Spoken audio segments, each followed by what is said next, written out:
En Syrie, plus de 2000 personnes ont été forcées de quitter leur foyer dans le sud d'Alep. Les combats continuent entre l'armée régulière et les groupes rebelles disséminés dans la région. La ville est le théâtre de combats depuis 2012.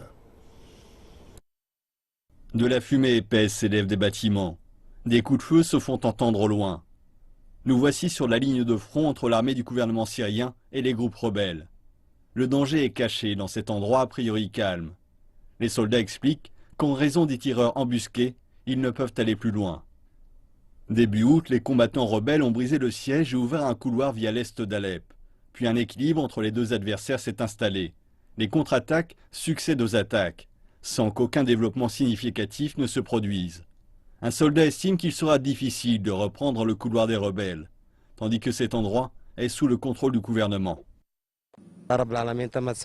La zone résidentielle est pleinement sous notre contrôle. Nous avons conservé la plupart des positions importantes dans cette zone qui est proche du front.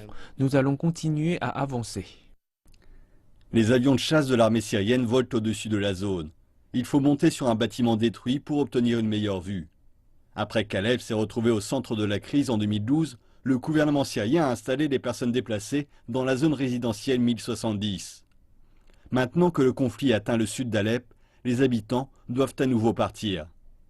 Environ 2000 personnes ont été installées dans ces tentes depuis début août. Certaines dorment même dans les rues. Celles qui ont fui la zone 1070 ont été traumatisées. Le bombardement a débuté quand je préparais mon déjeuner.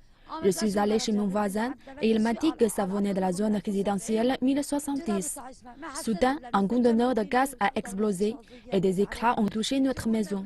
Nous avons besoin d'un logement, les rongeurs sont partout. Nous n'avons nulle part où aller. Zafer est le chef d'une famille de 12 personnes. Colère et désespoir se succèdent quand il raconte son expérience. Nous n'avions rien pris avec nous. Des ONG nous ont donné des tentes. On nous a donné un morceau de papier pour obtenir des couvertures, des meubles et des ustensiles de cuisine. Je suis triste. Moi et les autres gens ici sommes des personnes innocentes avec de la dignité. Je suis en charge de ma famille. Nous sommes déshonorés par cette situation. Les adultes s'inquiètent de savoir comment ils survivront à l'hiver. Ils regardent ce terrain, un ancien parc d'attractions où les enfants jouent, indifférents à ce qui se passe autour d'eux.